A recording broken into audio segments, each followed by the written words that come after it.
Hello, well here we are on the beautiful coast of Mozambique and my review of the vehicle and my experiences with Conqueror Trailers South Africa that are now being exported to Australia and the US. Mine, you can see, brand new out of the factory. I paid for mine 5 months before actually receiving it. Which was not a problem because I had so much work to do on my Land Cruiser. So there was no rush, and the brief never changed. Robust, reliable, dustproof, waterproof, and off the grid in terms of power and independence. And that's why you buy these off-road trailers, to go off-road. So there we go. I'm going to try and be as objective as possible here. Let's start at the front. Pros and cons. Let's start with the pros. Auto reverse 2-ton tow ball, brakes. In here, 2 gas bottles, a little bit of storage. In here your water geyser, more storage space. On the top you can see I've loaded that up with solar panels. Now, gas kitchen.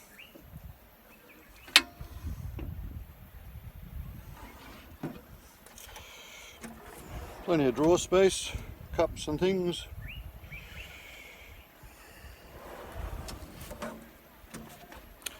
"90-litre fridge freezer from Nat Luna. Plenty of space in there. Oops. Plenty of storage space.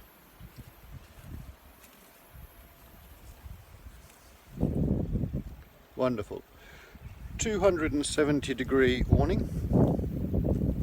Wraps right around, and you can also of course get sides for that awning, so completely enclosing that space. On this particular model, well, 2 tanks on the back. Terrible light, forgive the video quality. 2 tanks on the back, full of diesel, that's why they're yellow.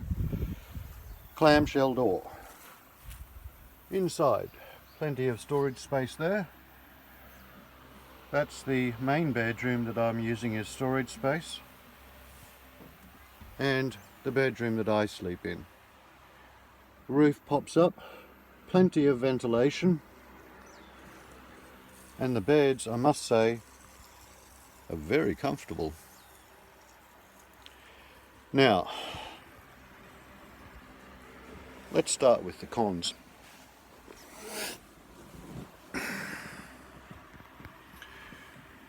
A couple of days, or a couple of weeks, about the 4th time I hooked it up, not only the brakes sheared off, but they were sheared off because of poor welding on the oops, let's try this differently. Very poor welding on the brackets that secure the shocks to the mounts. It didn't shear off, they just fell off, the whole thing. Now, this was well before we'd reached the bad roads in Namibia. I might have done 100 kilometers on gravel. The rest was just all on bitumen good roads. So of course I called the emergency numbers at Conqueror, but they weren't answered, because apparently when everyone wants to use these trailers on school holidays, which I didn't know were on at the time, they're also on holidays too. So nothing gets answered. Let's cut a long story short.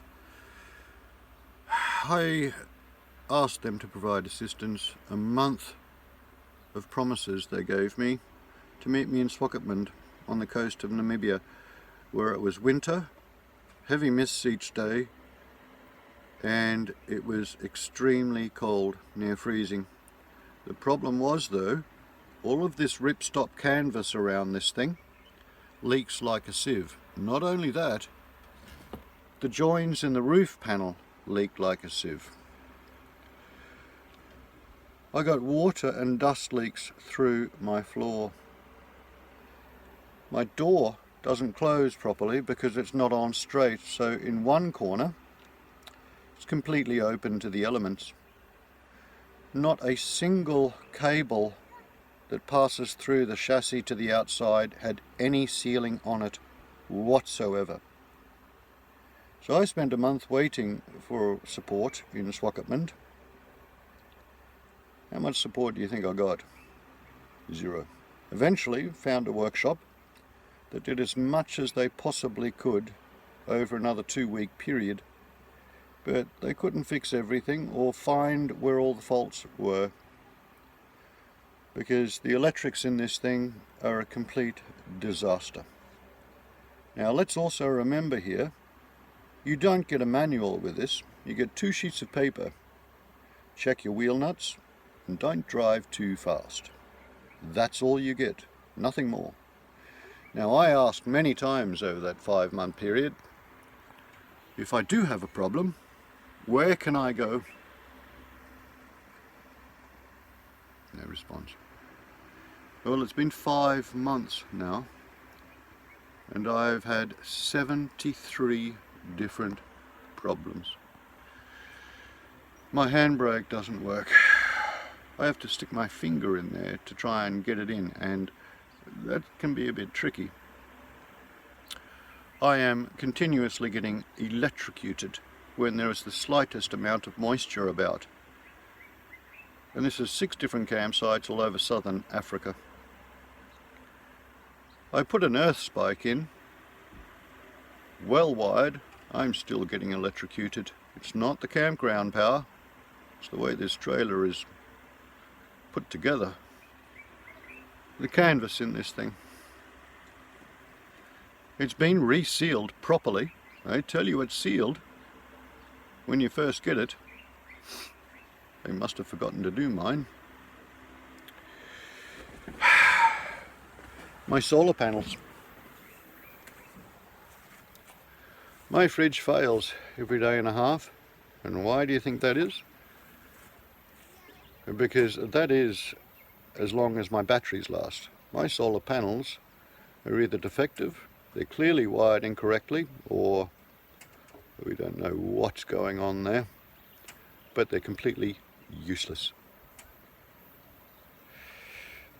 As you can see, I also put in a desk fan there, yes, because they charged me for 2 Conqueror fans that were, wait for this, $380 each, and they billed me for 2 of those.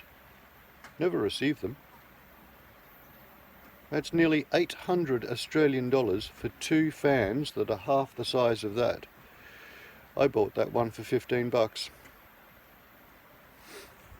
So there's my ground spike.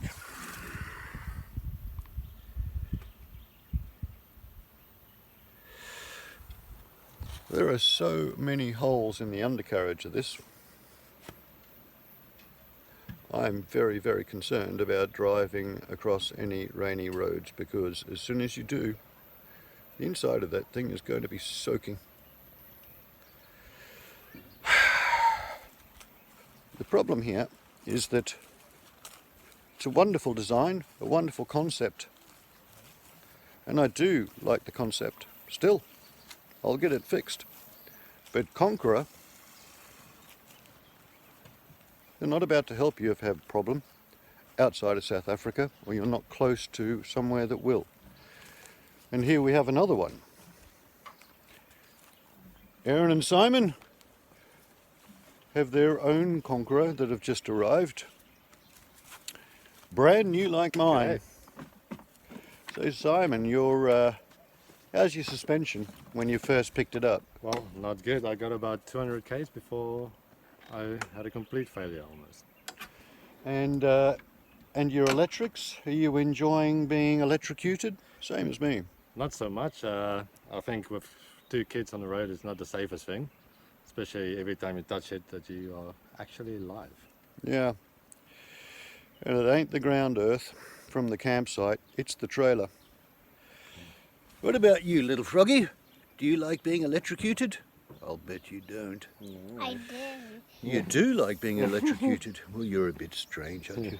What else has happened with yours, Simon? Well, I think it's just a general workmanship. You know, you look at all the fittings and fixings and it's all just coming apart. I've had to take it back already to replace so many door hinges and fittings that's supposed to hold stuff down. I had to use ratchet straps to hold my stuff down, where fittings that just completely failed on me. So it's not just me. Conqueror, I wouldn't touch them. But unfortunately we're stuck with them, so we've got to learn to love the things that we've got and fix them as best that we can. But you would hope, with all the money that we spend on these things, that they'd do a great better job on providing a product that will actually survive the first couple of weeks you leave the factory. This has been my experience and Simon's experience. You make up your own mind. Thank you for watching.